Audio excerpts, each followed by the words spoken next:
Hey, welcome back. Now we're working with extrema of two variable expressions, and the way this will work is similar to what we did in Calc 1. So first, I'm going to be talking about the critical points of a function.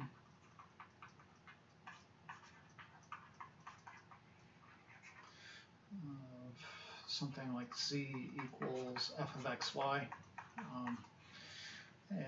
So recall Calc 1 and how that worked. So basically, let's take an example. We have f of x equaling x cubed minus 3x squared. We want to find the max and mins, relative max and mins of this function. So to do that, what we did was take the derivative, set the derivative equal to 0, and those would give us critical points. Actually, critical points are also places where the function was undefined.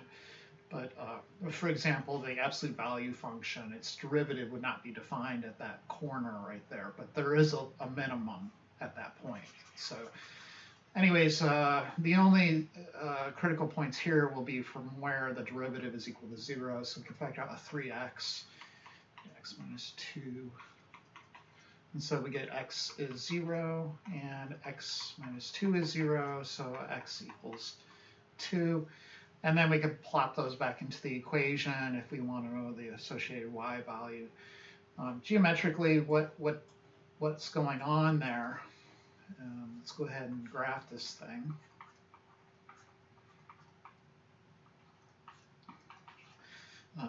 There'll be two roots there, so it'll bounce off the x-axis at 0. And then it'll also have an intercept at 3. So drawing this thing, it has this kind of behavior, like a line with positive slope.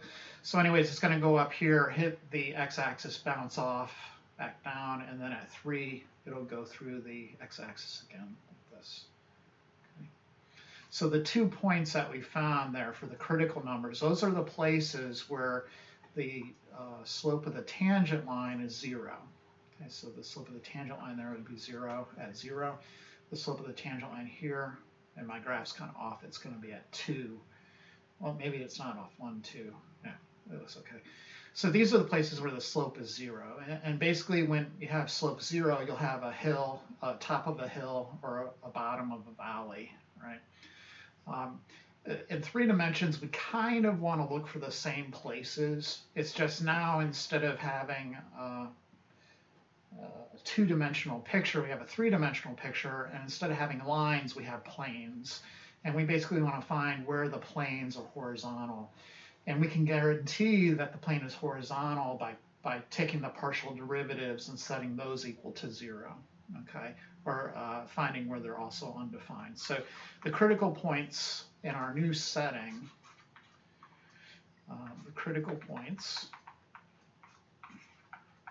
to find these guys, what we're going to do is set the partial derivatives equal to 0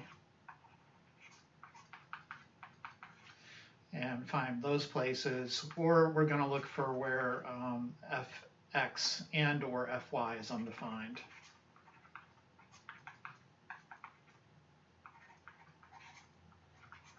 Or does not exist, okay? One thing that you've probably forgotten is that if these two are simultaneously 0, in other words, if the gradient of f is just equal to 0, 0, then the derivative, the duff function, in any direction at that point will also be 0, because the duff function is the gradient times the directional unit vector. And of course, if the gradient is 0, 0, the result of this dot product will be 0 plus 0, which is 0. So the directional vector in any direction is going to kind of be horizontal as well, and then you're going to end up with a plane at that particular point. So the picture is kind of like figure 13.66 there on the right. You'll have a hill, and then at that point the gradient will be 0, 0, and the directional derivative will also be 0. So all of the kind of arrows emanating from that point are in this plane, this horizontal plane. Okay? So hopefully that gives you a little bit of intuition geometrically. It turns out to be quite easy in practice to pull these off. Let's look at an example, maybe from the homework, maybe. In the beginning, you're kind of figuring out where these critical numbers are, and then you're using your wits about you to figure out if it's a max or a min. So the first problem, g of xy equals, I apologize, and the toggle back and forth is such a pain, x minus 8 squared plus y minus 6 squared. So the partial derivatives, gx is going to be 2 times x minus 8.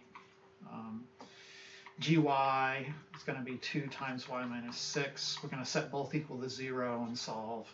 So 2x minus 16 is 0. So 2x equals 16, so x is 8. Over here we have 2y minus 12 is 0, so we've got 2y is 12, and so y is 6. Plugging that back into the formula, we get fairly easy to see, I think, that g of 8 comma 6 is just equal to 0. Okay, so our relative minimum in the 3 dimensions is going to be at the point, and I'll tell you why it's a minimum here in a second, but it's going to be at the point 8 comma 6 comma 0. So how do I know that's a minimum and not a maximum?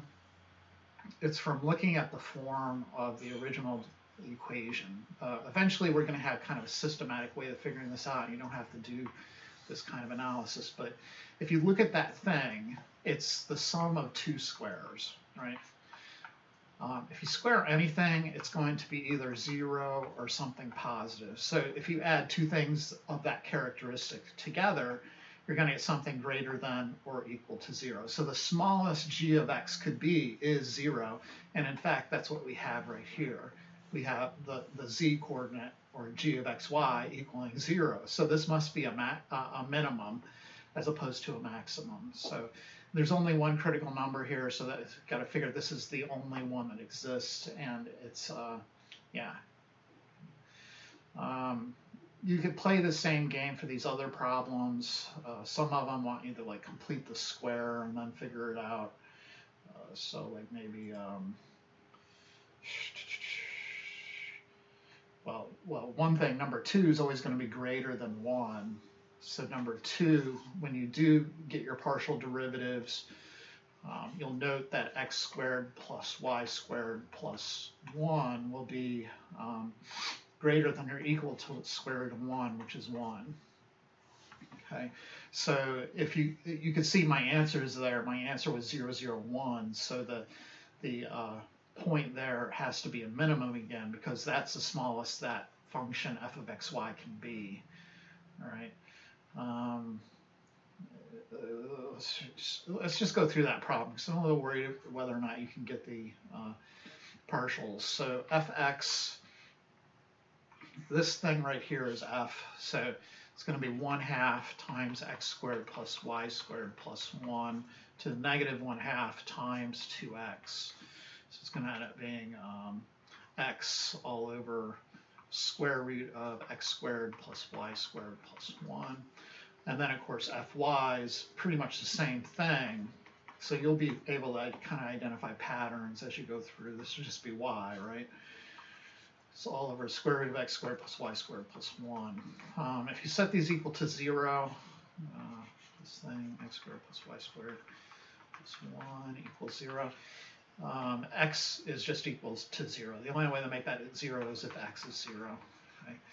On the other hand, for the other guy, it's the same deal. The only way to make this expression equal to 0 is to let y equal 0. Okay, so there's some kind of mathematical intuition that they're hoping that you've built through your classes. once you get those 2 points, then you can plug those points into your f function, and of course you get square root 1, which is 1, so our point is 0, 0, 1. Then notice the lowest it could be is 1, so that must be a relative min. Okay. So problems like, like number 4, once they start asking for saddle points and stuff like that, then you can start worrying about using the formulas. So let's just for sake of completion, let's get number 3 going here. So this would be x squared plus y squared plus 16x minus 12y plus 1. You got to complete the square to kind of figure out if it's a min or max. So it'd be x squared plus 16x plus 64, and immediately minus 64, and then y squared minus 12y plus 36 minus 36 plus 1. So this would be x squared plus 8, or sorry, x plus 8 squared, and then plus y minus 6 squared. And then we get a minus 64, a minus 36. So that's going to be 0, carry the 1, 100. Negative though, and then plus 1 is negative 99. So the deal with this guy, f of xy, is going to be greater than or equal to negative 99.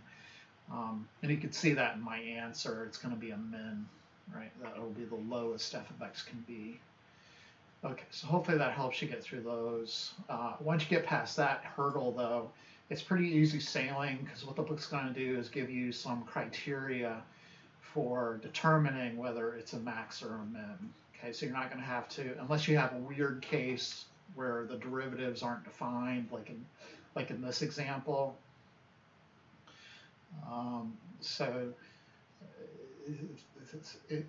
It's solving, you get 0, 0, but if you plug 0, 0 into the original, no, it would be okay.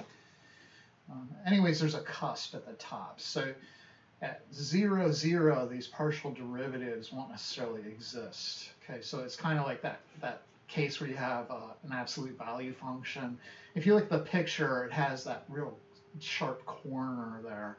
Okay, so those cases, you're not going to be able to use kind of the systematic method that we're going to give you here in like 1 second in order to figure out whether it's a max or a min. And you just kind of have to go by the seat of your pants. You could see them making one of those inequalities and saying it's always less than 1, therefore this is a max. Okay, but in general, it becomes pretty easy given what's called the second partials test, which is right here in theorem 13.17. So let me make that, I guess, my second section now. And second partials.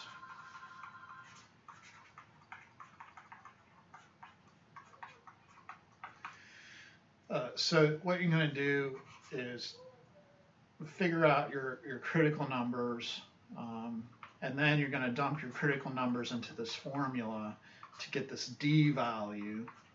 So I'm assuming my critical number is AB.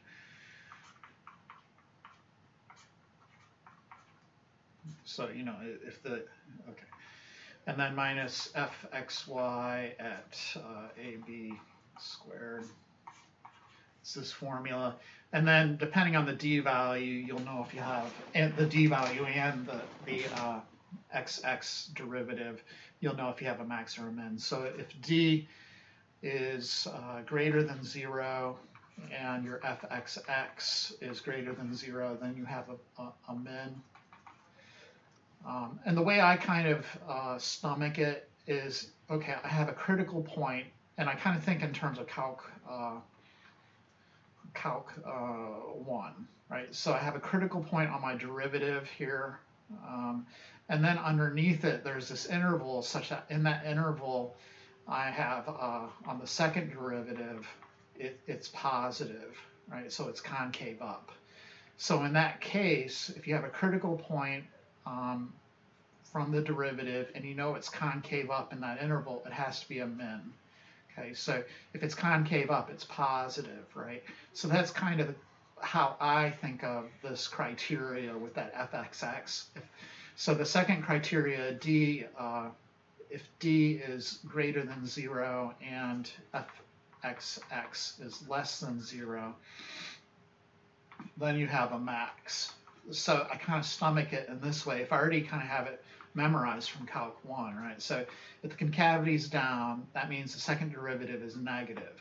And I kind of think of this fxx as like a second derivative. Okay, just like up here, the fxx is kind of like a second derivative. So if the second derivative is negative, it's kind of like you're on top of a hill and you get a max. Okay, I've not really studied it enough to know if that is related. That could be something kind of a side project. Maybe one of these days I'll look into. Seems like it is kind of related, but you probably need to take advanced math, like an advanced calculus class to understand it. The book doesn't even really give a proof or anything. They just kind of throw it in your lap and say, ha ha. But yeah, thirdly, if the D value is negative, it's a saddle. And then fourthly, if D equals 0, try something else. D equals 0, it's inconclusive. Okay. So what happens here is that you kind of can now skirt all these issues where you're building these inequalities to try to figure out whether or not you have a max or a min. And you'll know in the homework when that happens, because then they'll start asking for saddle points. You wouldn't necessarily be able to find saddle points without the second partials test. Okay. All right, so let's kind of maybe look at some of these. So let's look at number 6. And these functions aren't so bad to work with. Mostly they're kind of like polynomial type things. 3x minus 18y plus 5. Okay, so I need my partials, fx. So it would be negative 6x plus 3. Fy is going to be negative 18y minus 18. I'm going to need fxx eventually, so might as well get that now. So that would be negative 6. I'm going to need fxy eventually. Might as well get that now. It would be 0. I need my fyy then as well, so that's negative 18. And then I need my critical numbers, so set negative 6x plus 3 equal to 0. So 6x equals 3, so x equals 1/2. Set fy equal to 0, so negative 18y minus 18 is 0. So 18y is negative 18, so y is negative 1. The output for z, if you plug that in, 1/2 and negative 1 into that function above, that f of x, y function. So if you plug that, that'll give you your z value. Okay, so I'm just using the function above. It's 59/4. I did it earlier, so hopefully just take my word for that. Okay, you're not going to learn much from watching me do arithmetic, believe me. So anyways, I need to get my D value. So D is going to be fxx evaluated at 1/2 negative 1. fxx is just negative 6, so there's nothing to evaluate. Same for fyy, that's just negative 18. And then we want to go minus fxy squared, so that's just 0 squared. 6 times 18. I've completely given up on doing any arithmetic at this point in my life. 108 and then that's greater than 0, and then fxx we have as negative 6. So I kind of think of it, the concavity is a sad face, so that tells me it's a max, relative max at that point. So 1/2 negative 1, 59/4.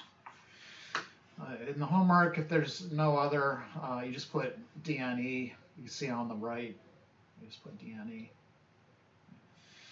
These polynomial ones are pretty simple. Let's try this number 10. It's a little harder. So f of xy equals 2xy. I think this one's even kind of easy too. I don't know. Maybe number 8 was harder. I just don't remember. Number 9 maybe. Let's do number 10. I'll make a decision here. 2xy minus 1/2 times x to the 4th. Let's just distribute the negative 1/2 minus 1/2 times y to the 4th plus 6. So fx is going to be 2y minus 2x cubed. And then fy is going to be 2x minus 2y cubed. Now let's get the fxx and fyy. fxx is going to be negative 6x squared. fxy then will be 2. Over here, fyy is going to be negative 6y squared. I need those critical numbers. So 2y minus 2x cubed equals 0. So I get 2x cubed equals 2y. Solve for y. So y is equal to x cubed. And then the other guy, 2x minus 2y cubed is equal to 0. So I'm going to plug x cubed in for y. So I get 2x minus 2 times x cubed cubed, which is x to the 9th. You just multiply the exponents. Factor out 2x. I get 1 minus x to the 8th equals 0. So set each part equal to 0, so you get x is 0 for 1, and that would imply that you have y equals 0. So 1 triplet is going to be 0, 0, something, because I just take this 0 and plug it in here, right? So y would equal 0. From the other equation, 1 minus x to the 8th is 0. So x to the 8th is 1. Whenever you have even powers and you kind of take an even root on both sides, you have to go plus minus on the other side at the end of the day. So it'd be plus or minus the 8th root of 1. The 8th root of 1 is just 1. So you'll have x is plus or minus 1. So that gives you 2 more coordinates. Okay, that would give you negative 1, and then I have to plop it into this equation for y. Negative 1 cubed is negative 1, and then something. And then 1, 1, something. Okay. Plug those ordered pairs back into the original function in order to get your z value. I'll cheat a little. It's going to be 7, 7, and 6. And so I just plug it into here, right? If you plug in 0, 0, it's just going to end up being 6, right? Because all these first 3 terms will just be 0 plus 6, so you get 6. Okay, so hopefully you understand how I got the third coordinate. Then you need to go get your d values. So d, there's 3 points, right? So I'll get this d value first. D is fxx evaluated at that point squared, or fxx times fyy.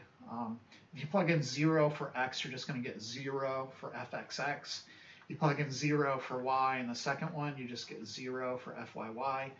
And then minus fxy squared, so that would be 4. So that's less than 0, and automatically that's a saddle point. Okay.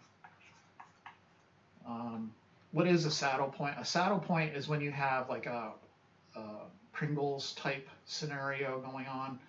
If you remember what those kind of were, you basically have a parabola going up and then a parabola kind of going down, so it looks like a saddle.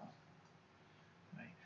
But at any point, like right here, that would be your saddle point, because in the one direction you would kind of be going downwards, but in the other direction, this direction, you're kind of going upwards.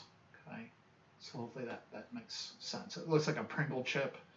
So if you ever seen what the heck is he trying to draw? It's the Pringle chip thing. Okay, however that looks. All right, that's the worst picture ever, but okay. So look it up, Pringle chip saddle.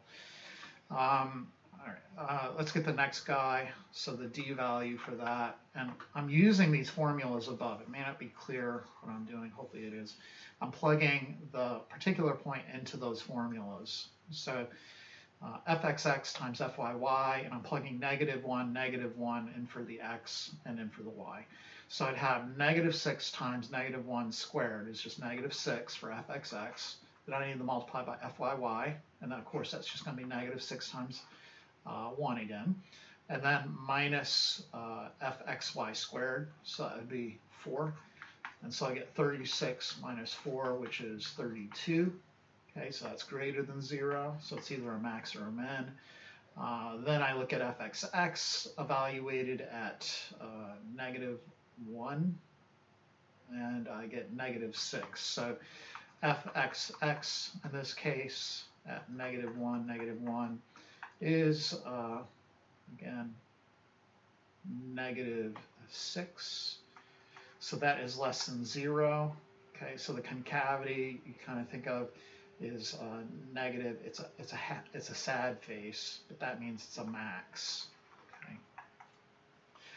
So that's a max. The third guy then is going to have the same D value because you're squaring the 1. Before you were squaring -1s, and they would just become 1s. So you'd have with -6 times -6 minus 4, which again is 32, which is greater than 0. The fxx is the same. So fxx of 1 comma 1, if you plug that into this formula up here, -6x squared, you just get -6. So that is -6, which is less than 0, so concave down, which implies a max. Okay. So when you write out your answer, the smaller one is going to be the -1, -17, the smaller x value. The larger x value is 117. All right. This one's weird. It doesn't even work. So trust your instincts, I would have to say. Okay, the hard part for these problems is when you have sort of a restriction on the boundary, and then it just turns into kind of a nightmare problem. So you have to not only kind of analyze the critical points, but you need to analyze the boundary points. Okay, let's see if they got a nice picture we can look at, like right here. Okay, on this surface, it's not clear. Maybe it's not clear if there's like a min or a max on the blue that's not on the edge. Okay, but I think it's clear that there are mins on the edge. So what you have is a surface, and you're cutting it in the XY plane or something like that, and you're just looking at above a certain area. And in that area, there could be mins and max inside of it, but there can also be mins and maxes on the boundary. Okay, and that's the trouble. Okay, finding the mins and maxes on the boundary is just a nightmare. So let me show you number 12. We have fxy equals x squared minus 4xy plus 8. And then we have a region. And typically what I do with the regions is kind of just identify maxes and mins using calculus and projections. Okay, so 1 less than or equal to x less than or equal to 4. The other 0 less than or equal to y less than or equal to 2. So the deal is, let's get the region and see what we're dealing with, right? So falling from 1, 2, 3, 4 is this sliver, and then 0 to 2 is this box, okay? And then I have this three-dimensional surface over top of that box, which might have its own maxes and mins over top of that. So you have like this rectangular region in the plane, and then directly above it, you have this weird, who knows what thing going on, right? So maybe it's going like this. Is probably not going like that, but oops, I missed it. So maybe it's doing something like this, okay? And then it's going over. Maybe it's doing something like this. I don't know. Okay. So within, this box over top of it, it might have like a max if it just kind of bumps up like that or something. Like maybe there's a little bump in there. Maybe there's a max right there, right, at this point. And your critical numbers and stuff would pick that out. But there's also, this looks like a min right here, right? So the problem is then figuring out what these points are kind of on the corners and on the edges. Okay, so that kind of is clear what we're trying to do. Anyways, you still have to go through and get the partials to make sure there's no max or mins inside the region. Fx is 2x minus 4y. Fy is minus 4x. Okay, so it looks like 0 something. So 2x equals 4y. So x equals 2y. And over here, negative 4x is 0. So x is 0. And then that subbing in here, x is 0. So y must also be 0. Okay, so it looks like maybe there's some sort of critical number at 0, 0. Is that even in our region though? So no, it's not, right? It's over here, over top of this point over here. So we can kind of, thank gosh, exclude that issue, right? The only issue we have to worry about then is on the edges of the object. So in our case, that would be like this, I'll put in red or something, like on this edge, or this edge, or this edge, or back here, right? Okay, so let's go at it. So how am I going to do that, right? I'm going to let x equal 1 and x equal 4, and then y equals 0 and y equals 2. Okay. And then what I'm doing is kind of looking at the projections. Okay, so I go to my formula again. Let me recopy it.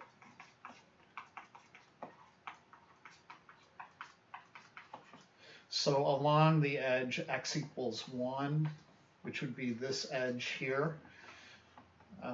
Plugging 1 in for x into this formula here, I'm going to get an f of y formula, right? So it'd be f of y equals 1 squared, which is 1, minus 4 times 1 times y, and then plus 8. So f of y, the function on that edge when x is equal to 1, is going to be negative 4y plus 9. And then you can maximize that along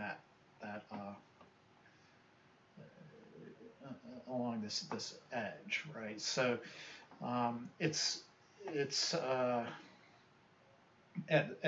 going from 0 to y value of 0 to y value of 2.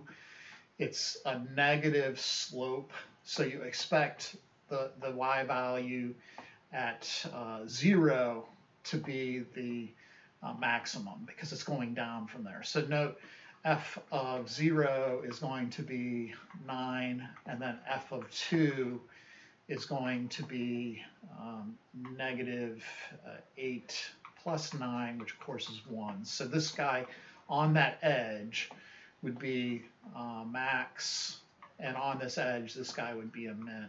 Okay, and just quarantine all that off. So at the point 1, 0, I'm getting kind of a max. At the point 1, 2, I'm getting kind of a min, I think. Okay, and then you just repeat this process with x equals 4. So f of, and you don't have to put just y, you could put 4 comma y if you want to kind of record what you're doing. But this would be 16 minus 16y plus 8. So it's going to be negative 16y plus 24. And again, you have this decreasing slope. Let's get that. Where is that line? So going from here to here, over top of it, you have, so it would be like this line going from 0 to 2 on the, and you know, these are y values, 0 and 2. And over top of it, you have a line with negative slope going down. So you would expect y equaling, when y is equal to 0, that would be a maximum. So you would get 24. And then at f equals 2, you'd expect that to be a min. And so you get negative 32 plus 24, which is negative, 6, 7, 8, negative 8.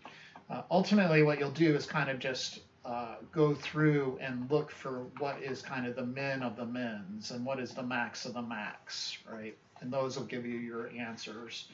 Anyways, let's try y equals 0. So in that case, f of x is kind of what you're going to be left with.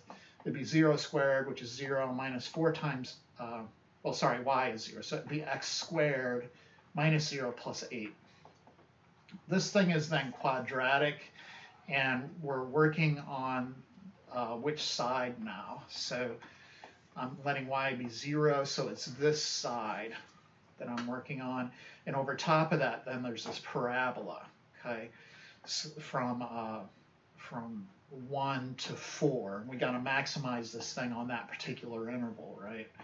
So the vertex of this parabola is actually happening at 0, right? So from 1 to 4, it's going to have a minimum at 1, and then it's going to be a maximum at 4, okay?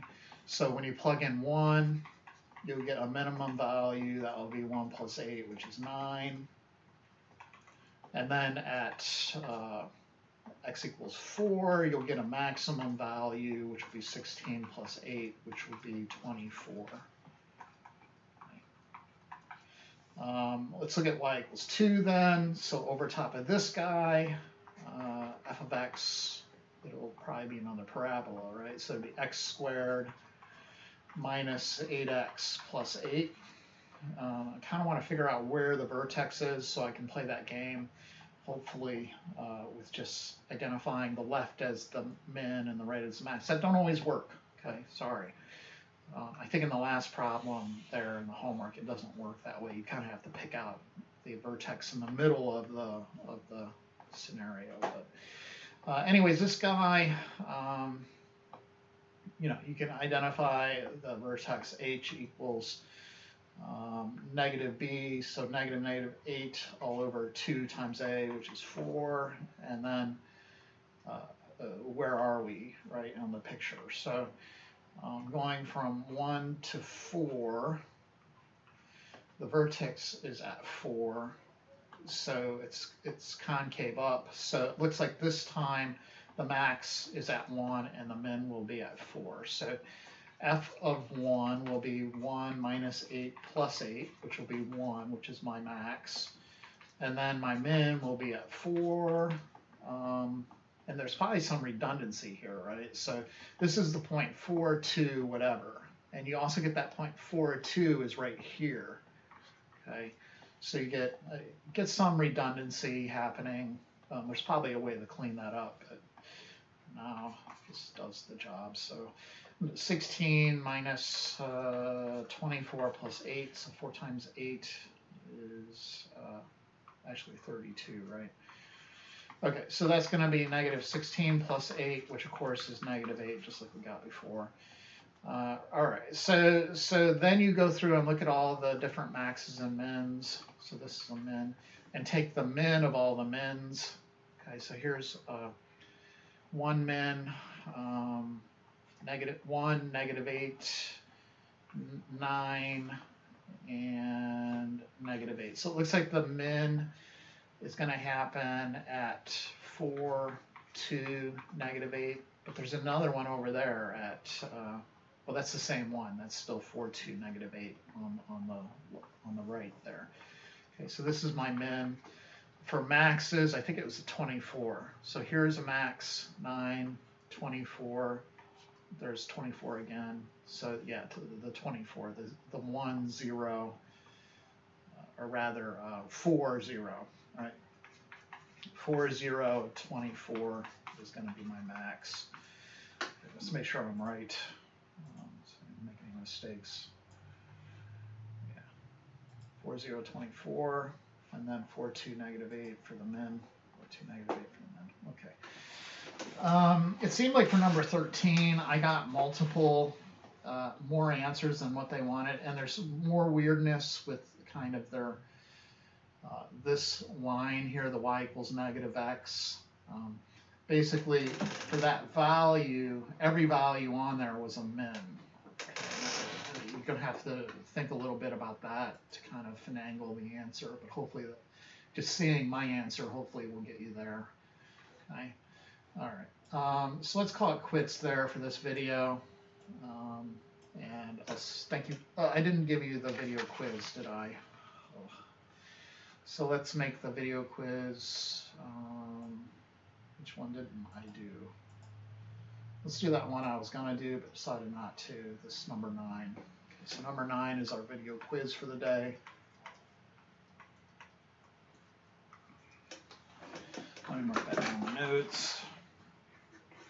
Okay, so let's go at it.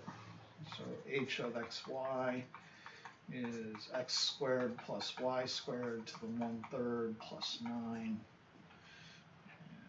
Move that over. Okay, so I need hx. That's going to be 1/3 x squared plus y squared to the 1/3 minus 3/3 is minus 2/3, and then the chain rule times 2x. So it's going to be 2x all over 3 times x squared plus y squared to the positive 2/3. Oh man, this one's brutal. Hy is going to be the same thing, kind of.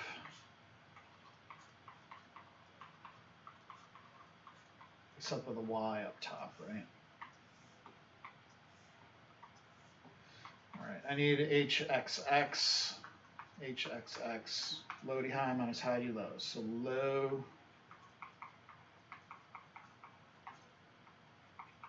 d high minus high times the derivative of the low. 2/3 times 3 is just going to give me 2. Then x squared plus y squared to the 2/3 minus 3/3 is minus 1/3. And then times the derivative of this junk with respect to x. That's going to give you a 2x. And then all over the bottom squared, so that would be 9 x squared plus y squared to the 4/3. I'm going to multiply top and bottom by x squared plus y squared to the positive 1/3. That'll get rid of that ugly negative exponent. And I'll get 6 times x squared plus y squared minus, it'll look like 8x all over 9 times x squared plus y squared to the 4/3 plus 1/3 is going to give me 5/3. And then 6x squared, is there an x squared in there? Yeah, so that's going to be 6y squared. And then 6x squared minus 8x squared is minus 2x squared all over 9 times x squared plus y squared to the 5/3. I need to get hyy. I also need hxy, so might as well get that while I'm here. What the heck is that? Right, with respect to y, and I'm taking the derivative of this, I'm going to use that form. So the 2x over 3 really isn't affected because all that junk's in terms of x. And then you bring down the exponent, negative 2/3 times x squared plus y squared to the negative 2/3 minus 3/3 is negative 5/3. And then times the derivative of the guts with respect to y is 2y. So that's going to be negative 8x all over 9 times x squared plus y squared to the positive 5/3. Working with hyy now. Should be very similar to what we just got. Let's see if we can finagle the answer in our brains, right? So respect to y. The only thing that's going to change, I think, is this. So that will be 6x squared plus y squared minus 8, and this, right, that will change too. So it would be 8y squared all over 9 times x squared plus y squared to the 5/3. So that will be basically the same kind of thing, but 6x squared minus 2y squared now, all over 9 times x squared plus y squared to the 5/3. Okay. All right.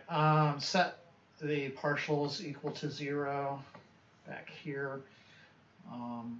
2x all over 3 times x squared plus y squared to the 2/3 equaling 0. Only way to make that happen is if x is 0.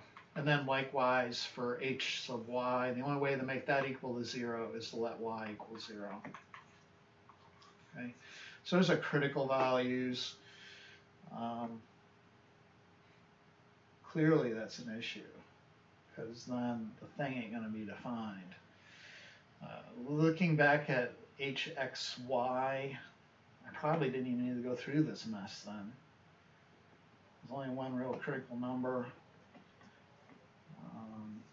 This thing is going to be greater than or equal to 9. So I'm thinking it's just 0, 0, 9, and then this will be a min. That's all I can think of. And yeah, that turns out to be the answer. So sadly, you're not able to apply the, I guess that's the point of this question. You really can't apply the second partials test because you wouldn't be able to evaluate hxx at this critical point because you'd have division by 0. Okay, so what a nightmare. So we'll leave it at that. As usual, thank you for watching, and we shall see you next time.